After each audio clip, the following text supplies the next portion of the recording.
우리 같이 기도하겠습니다. 사랑의 하나님 감사합니다. 오늘도 저희들 주 앞으로 불러주시고 하나님 말씀 가운데 설 수 있도록 인도하여 주심에 하나님 감사합니다. 마음의 근심과 어려움이 있을 때 우리가 진정한 위로를 받을 곳은 하나님 품 안밖에 없음을 저희들 찬양으로 고백하게 하시니 하나님 감사합니다.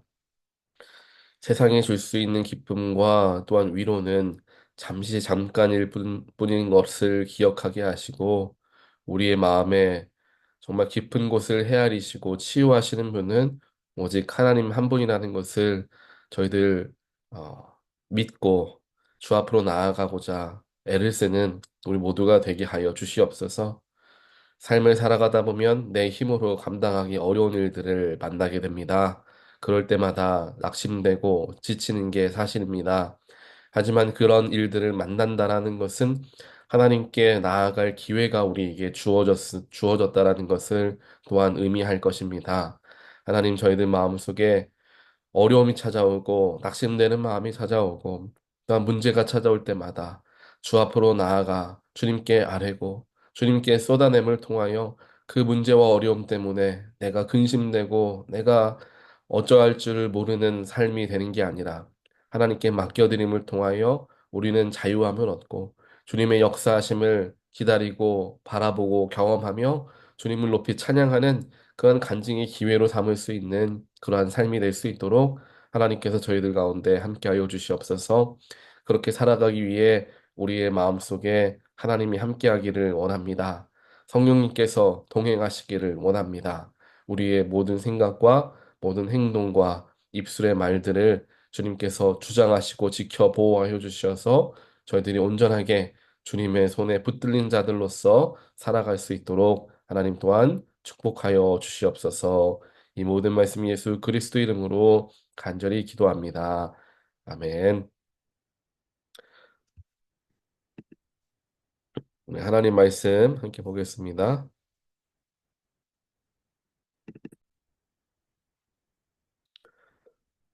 오늘 말씀은 에스겔서 38장 17에서 23절입니다.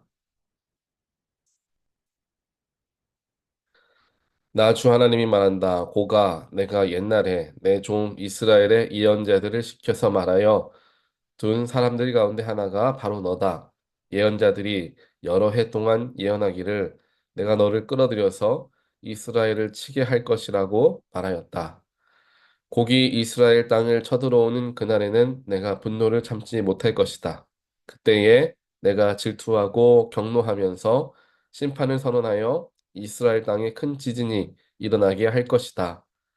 바다의 물고기와 공중의 새와 들의 짐승과 땅에 기어다니는 모든 벌레와 땅 위에 있는 모든 사람이 내 앞에서 떨 것이며 산이 무너지고 절벽이 무너지고 모든 성벽이 허물어질 것이다. 그리고 내가 곡을 칠 칼을 내 모든 산으로 불러들이겠다. 나 주 하나님의 말이다. 칼을 든 자가 저희끼리 죽일 것이다. 내가 전염병과 피비린내 나는 일로 그를 심판하겠다. 또 내가 억수 같은 소나기와 돌덩이 같은 우박과 불과 유황을 곡과 그의 모든 군대와 그와 함께한 많은 연합군 위에 퍼붓겠다. 내가 이렇게 문 민족이 보는 앞에서 내 위엄을 떨치고 나서 거룩함을 밝히 나타내면 그때야 비로소 그들이 내가 주인 줄 알 것이다. 아멘.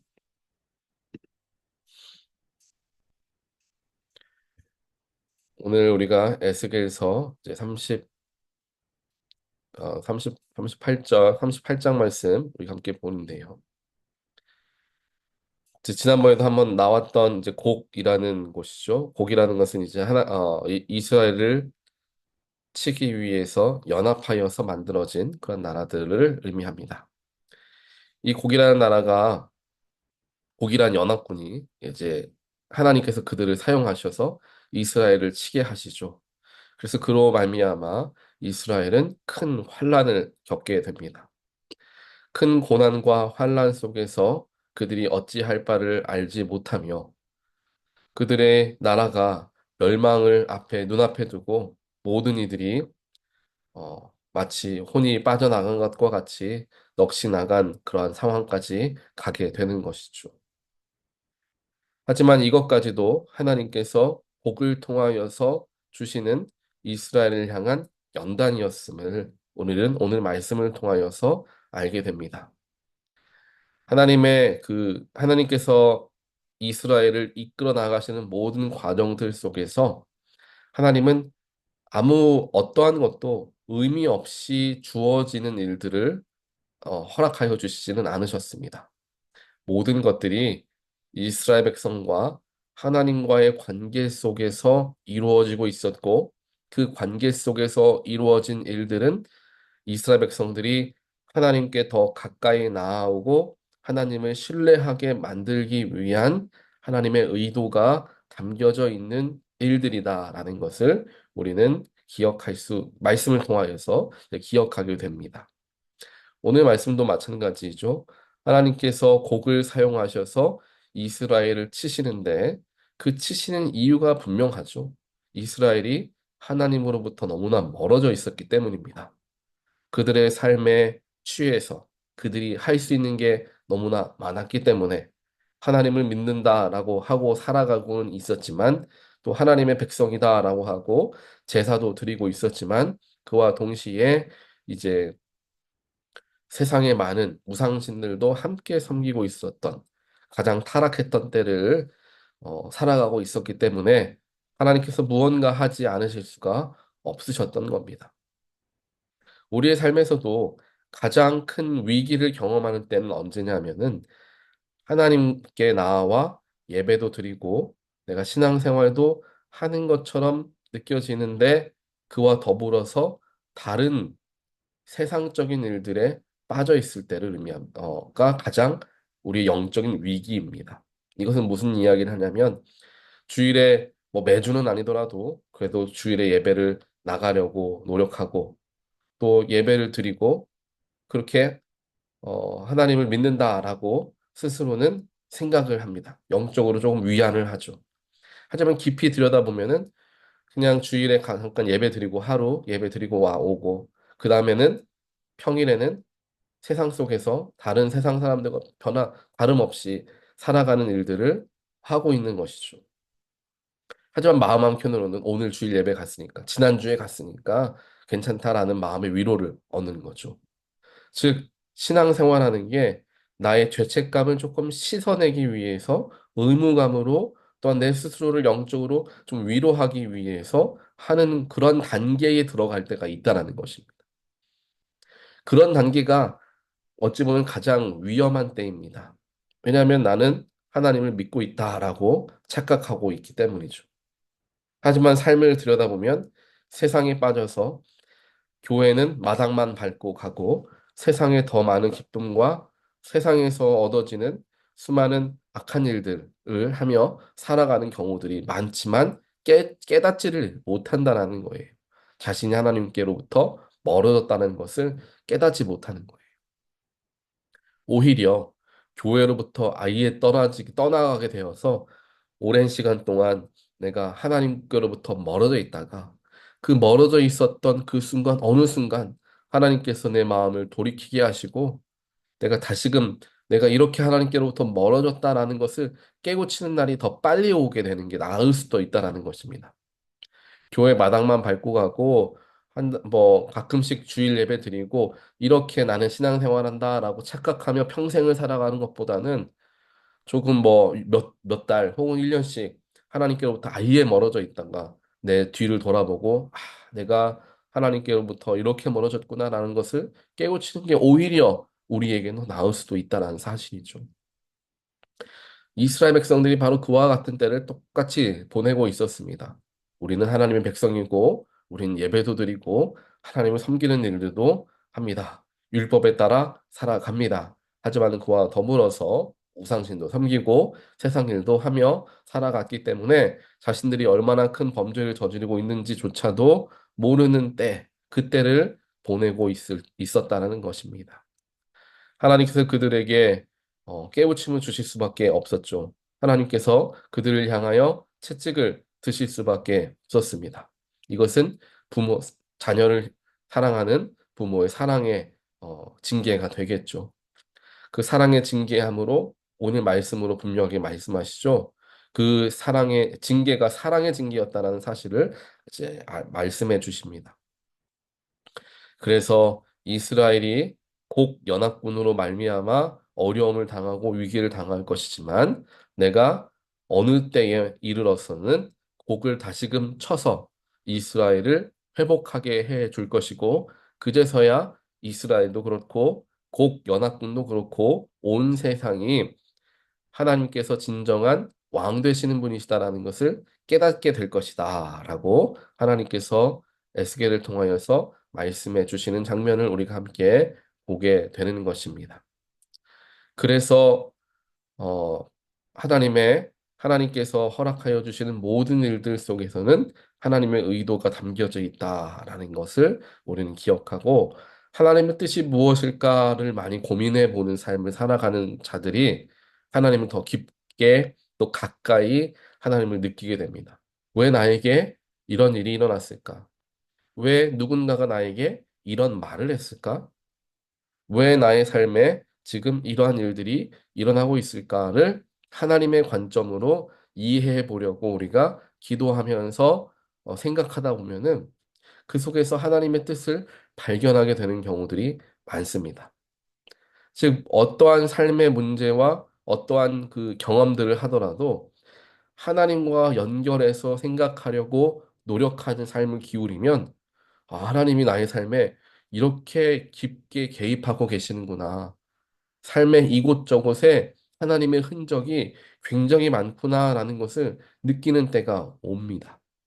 그렇기에 우리 삶에 일어나는 수많은 일들 속에서 하나님의 뜻을 분별하고자 하나님은 무엇을 원하실까? 하나님은 이런 일들을 왜 허락하셨을까? 라는 질문들과 기도와 말씀 묵상함으로써 하나님을 발견해 나가는 것이 우리에겐 너무나 중요하다라는 것입니다.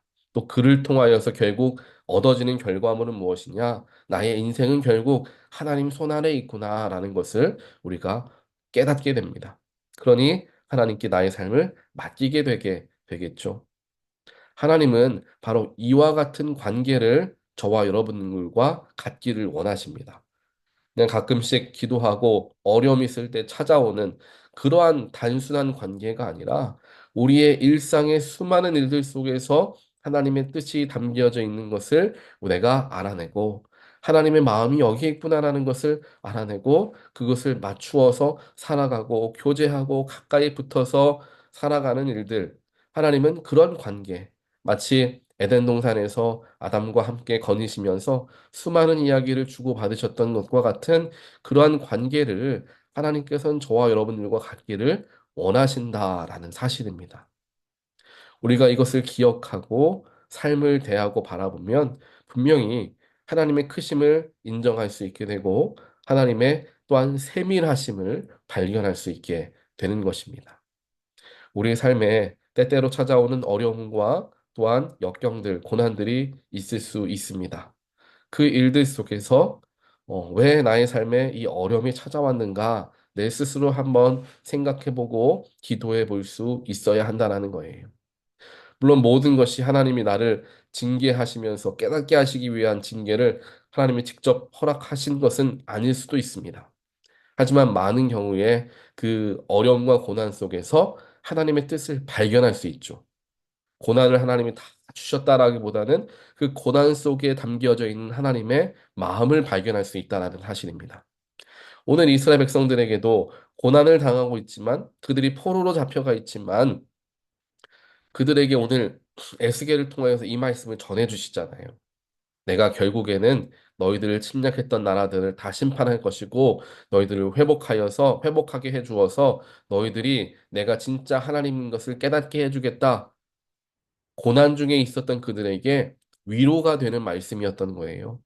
이 고난 내가 준 거다라고 위협하기 위한 말씀이 아니라 위로의 말씀인 거죠. 이 어려움 회복해 주겠다. 회복해지게 되면서 너희들은 정말 나와 다시금 하나님과 백성의 관계가 될 것임을 가르쳐 주시면서 소망을 허락하여 주신다라는 것입니다. 하나님은 언제나 그렇습니다. 위기와 문제와 고난 속에서 우리에게 소망을 주시는 분입니다. 이 고난과 어려움으로 너의 삶은 이제 끝났다. 너는 이제 멸망받아서 모든 것이 없어진 채 죽게 될 것이다. 하나님 그렇게 말씀하시지 않는다라는 거예요. 어떠한 어려움 속에서도, 어떠한 문제 속에서도 하나님은 우리를 다시금 회복시키길 원하시고 새롭게 하기를 원하신다라는 것을 기억하며 하나님의 음성을 듣고자, 하나님의 뜻을 알고자 우리는 어려움과 문제가 찾아올 때마다 더 기도의 자리에 들어가야 할 것이고 더 말씀과 예배 가운데 나아가야 하겠습니다. 그를 통하여 우리의 하나님의 마음을 발견하게 되고 그 속에서 우리는 위로함과 소망을 얻게 되는 거죠. 사랑하는 성도 여러분, 여러분의 삶과 여러분의 삶의 모든 것은 하나님의 손 아래에 있고 하나님은 여러분들과 동행하시며 여러분들과 세밀하게 대화하시며 여러분과 함께 살아가시기를 원하십니다. 우리의 일상 속에서 하나님을 발견하려고 우리의 영적인 눈과 귀를 열고 하나님을 찾을 수 있는 저와 여러분 되시기를 간절히 소원합니다. 오늘 내가 누구를 만나고 어떠한 이야기를 하고 그 사람을 향한 긍휼한 마음을 갖게 되고 기도하게 되고 또한 그들과 함께 웃고 또한 기뻐하며 감사를 고백하게 되는 일, 모든 일들 속에서 하나님의 역사하심을 우리는 분명하게 발견하게 된다는 사실입니다. 그래서 하나님은 결국 우리의 인생에 기쁜 일이던 혹은 어려운 일이던 우리와 함께 하길 원하시고 그 모든 일들 속에서 주님을 발견하게 하시며 그래서 우리 안에 새롭게 됨과 회복됨과 소망함을 마음 깊숙이 누리면서 삶을 대하게 하시는 분이 바로 우리 아버지 하나님이시다라는 것을 꼭 기억하는 저와 여러분 되시기를 간절히 바랍니다. 오늘 이스라엘 백성들에게 이 이스라엘 백성들이 오늘 에스겔을 통한 하나님의 말씀을 듣게 되었을 때 그들의 마음이 어떻겠습니까? 포로로 잡혀와서 모든 것이 끝난 것 같다라는 패배의 그 마음에 가득 짓눌려 있었던 그때에 하나님의 말씀이 그들에게 소망의 말씀이 되었고 가슴을 뛰게 하는 말씀이 되었을 것입니다. 그래, 하나님이 함께 하시니까 하나님 회복시키신다니까 우리가 힘을 잃지 말고 소망을 잃지 말고 더 열심으로 하나님께 기도하며 나아가자라는 분위기가 온 이스라엘 백성들에게 퍼지게 되었을 거예요. 하나님이 하시기는 원하는 것이 바로 이것입니다. 하나님과 함께 하다 보면, 하나님과 동행하다 보면, 또 하나님의 소망을 품게 되다 보면은 내 영이 살아나게 되고, 내 영이 살아나다 보니까 나의 삶의 힘과 능력, 에너지가 넘치게 되는 그런 건강한 삶까지 연결되어진다는 거예요. 소망 있게 살아가는 사람과 소망이 없는 사람의 모습을 보게 되면 차이가 날 수밖에 없습니다. 누가 더 건강하냐, 건강하지 않느냐가 문제가 아니에요. 그 안에 소망이 있느냐, 그 안에 미래를 향한 그런 마음들이 있느냐, 거기에 따라서 어깨가 축 처지기도 하고 어떤 사람은 힘을 내어서 삶을 대하기도 한다는 것입니다. 하나님께서 허락하여 주시는 그 소망함과 하나님과 동행함을 통하여서 얻게 되는 그 감사와 기쁨의 감격을 누리며 살아갈 때 우리의 육신의 삶도 더욱 건강해지고 우리의 인생도 더욱더 활기가 넘치게 되어진다라는 거죠. 그것이 하나님을 믿는 사람들에게 주어지는 또 하나의 축복인 줄 믿습니다. 그래서 오늘 하루 주님께서 나와 함께 하시고 주님은 나의 편에서 늘 나와 동행하시며 나에게 힘 주시는 분이심을 기억하고 그 감사함과 감격함 안에서 오늘도 기쁨으로 살아가시게 되는 저와 여러분 되시기를 다시 한번 주님의 이름으로 간절히 축원드립니다. 같이 기도하겠습니다. 사랑의 하나님 감사합니다. 오늘 말씀을 통하여서 나의 일상 속에 역사하시는 주님을 발견하게 하시고 때로는 고난과 문제를 통하여 나에게 깨우침을 허락하시고 더 하나님께 나아오게 하시며 소망을 허락하심을 통하여 회복의 일까지 연결하시길 원하시는 하나님의 뜻을 발견하게 하시니 하나님 감사합니다. 삶의 여러 가지 일들 속에서 낙심되고 눈물 나고 염려되는 일들 우리 삶에 일어납니다. 그럴 때마다 저희들 세상의 어려운 그 문제만에 내 시선이 고정되어져 있지 않게 하시고 능력이 되시는 하나님을 더욱더 바라보게 하여 주시어서 바로 이 순간 하나님께서 나에게 원하시는 것이 무엇일까? 기도하고 말씀을 묵상하며 그 뜻을 분별하게 하시고 결국 하나님은 어려움 때문에 우리가 낙심되고 넘어지게 하시길 원하시는 게 아니라 오히려 그 어려움을 통하여 더 성장하게 하길 원하시고 소망함을 허락하심으로 그 문제와 어려움을 극복하게 하기를 원하시는 하나님이라는 것을 발견하게 하여 주시옵소서. 그래서 우리의 인생이 기쁠 때에나 슬플 때에나 하나님의 자녀로서의 삶이라는 것을 경험하게 하시고 그를 통하여 언제나 감사하고 언제나 기뻐할 줄 아는 그런 마음을 우리들에게 허락하여 주시옵소서. 오늘도 주님께 온전하게 나의 삶을 의탁드리오니 주님께서 지켜 보호하여 주시옵소서. 이 모든 말씀 예수 그리스도 이름으로 간절히 기도합니다. 아멘.